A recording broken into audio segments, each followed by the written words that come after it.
Assalamualaikum warahmatullahi wabarakatuh. Alhamdulillah pada kesempatan hari ini kita bisa lagi berkumpul belajar PJJ ya, atau pelajaran online.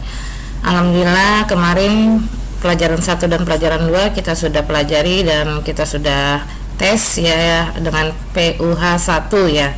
Sekarang kita sudah masuk ke pelajaran 3 ya, yakni meyakini Allah Subhanahu wa taala itu Maha Esa dan Maha Pemberi.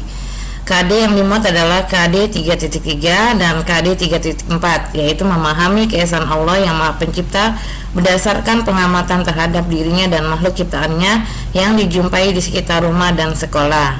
KD 3.4 memahami makna Asmaul Husna Al-Wahhab, Al-Alim, dan As-Sami. Oke, siapkan buku LKS dan buku cetak agama Islamnya. Buku LKS ya, yang dibuka sekarang halaman 23. Tolong dibuka halaman 23. Kita akan bahas materi yang kita pelajari. Materinya yaitu Allah itu Maha Esa, Tuhanku hanya satu. Kalian bisa bernyanyi kan? Kita nyanyi seperti lagu Balonku Ada 5 ya. Tuhanku ada hanya satu, tiada bersekutu. Dia tidak berputra, tidak pula berbapak. Siapa bilang 3 dor, itu musyrik namanya. Orang seperti dia, nerakalah tempatnya. Ya, bagus ya. Lagunya Allah itu Maha Esa. Esa itu satu atau tunggal. Siapa Tuhan kita? Kalian tahu siapa Tuhan kita? Berapa jumlahnya? Tuhan kita adalah Allah. Allah Subhanahu wa taala hanya satu, Maha Esa atau Maha Tunggal. Allah Maha Esa artinya Allah hanya satu. Allah Subhanahu wa taala tidak membutuhkan yang lain. Allah Subhanahu wa taala tidak punya sekutu, sesuatu yang menyamainya, sama dengannya atau menyerupainya ya. Jadi Allah Subhanahu wa taala hanya satu, juga berarti Allah Subhanahu wa taala bukan banyak yang menjadi satu. Dahulu banyak orang mengira Tuhan ada banyak, ada juga yang mengira sekutu Allah adalah anaknya sendiri. Semua ini sangkaan yang keliru. Yang benar Allah Maha Esa, artinya Allah hanya satu. Bagaimana mungkin Allah Subhanahu wa taala punya sekutu? Bayangkan kalau di dunia ini ada 2 Tuhan, pasti keadaannya kacau karena 2 Tuhan bisa memiliki 2 keinginan. Misalnya yang satu mau menghidupkan, sementara yang lainnya mau menghancurkan. Jadi kacaulah dunia ini kalau sampai Tuhan ada 2, apalagi lebih. Demikian pula kalau Allah Subhanahu wa taala dianggap punya anak, lalu siapa ayahnya atau kakeknya? Jadi semua anggapan ini adalah keliru. Agar lebih menghayati, guru menyampaikan bacaan atau arti QS Al-Ikhlas ya. Jadi Allah itu hanya satu, dia tidak punya bapa, dia tidak punya anak ya. Kemudian dia tidak bisa disamai dengan makhluk ciptaannya. Jadi dia berbeda dari segalanya. Apa tugas kita setelah beriman bahwa Allah Maha Esa? Kita harus mengingatnya selalu, hanya kepadanya kita berharap, tidak pada yang lain. Tidak boleh ada Tuhan lain. Kita perlu sholat dan berdoa, meminta pertolongan hanya kepadanya. Semua itu karena dialah yang telah menciptakan kita dan seluruh alam, isi alam ini. Nah ini dia, keesaan Allah itu terdapat dalam surah Al-Ikhlas ayat 1 yang berbunyi Qul huwallahu ahad.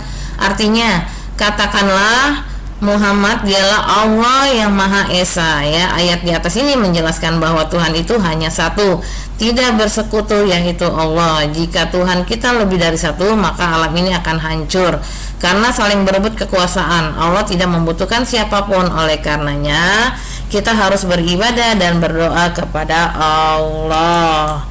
Percaya kepada Allah termasuk rukun iman yang pertama ya. Keesaan Allah terdapat pada surah Al-Ikhlas ayat pertama yang tadi berbunyi Qul huwallahu ahad. Sekarang kita buka buku cetak agama halaman 29 ya. Kita akan membahas materi masih bersangkutan dengan pembelajaran 3 ya.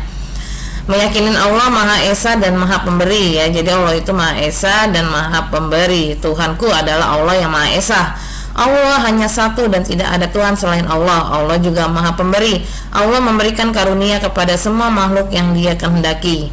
Nah, kita lihat nih amati nih, sedang kegiatannya sedang apa sih? Ini ada dua gambar ya.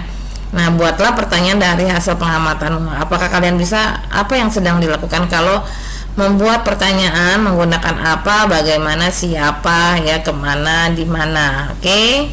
Kemukakan hasil diskusi kelompokmu di depan kelas. Ceritakanlah maksud gambar di atas. Kalian tahu kan maksud gambar yang ini ya? Ini memberi. Oh, jadi Allah memberi. Ini meniru sifat Allah yang Maha Pemberi ya. Ini Maha Esa. Jadi kita hanya berdoa kepada Allah. Amati gambar berikut. Kita buka halaman selanjutnya, halaman 30. Ceritakan maksud gambar di atas sesuai pengamatanmu. Nah, apa yang sedang dilakukan? Mungkin kalian tahu ya. Ya, beribadah kepada Allah. Allah Maha Esa. Allah Maha Esa artinya Allah adalah satu dan tidak ada Tuhan selain Allah. Hanya Allah yang wajib kita sembah. Allah tidak beranak dan tidak pula diperanakan. Tidak ada sesuatu pun yang bisa menyamainya. Allah Subhanahu wa taala berbeda dengan makhluk lainnya. Allah Subhanahu wa taala hanya satu, esa atau tunggal. Allah berdiri sendiri, tidak ada yang menciptakannya. Allah tidak memiliki orang tua, Allah tidak beranak dan tidak pula diperanakan. Ciptaan Allah meliputi alam semesta beserta isinya. Untuk itu kita sebagai makhluk ciptaannya wajib menyembah Sang Pencipta. Segala ibadah yang kita lakukan hanya untuk Allah Subhanahu wa taala. Oleh karena itu, kita satu, harus beribadah hanya kepada Allah. Yang kedua, tidak boleh menghambakan diri kepada selain Allah. Yang ketiga, tidak boleh menyekutukan Allah dengan sesuatu apapun. Yang keempat, tidak boleh meyakini pada ramalan-ramalan nasib. Yang kelima, selalu memperbanyak zikir kepada Allah Subhanahu wa taala. Sikapku, aku percaya bahwa Allah hanya satu dan hanya kepada Allah. Ya, kita harus yakin karena rukun iman itu percaya ya Allah itu hanya satu, itu terdapat iman pertama ya, percaya kepada Allah. Bagaimana kerjakan ya?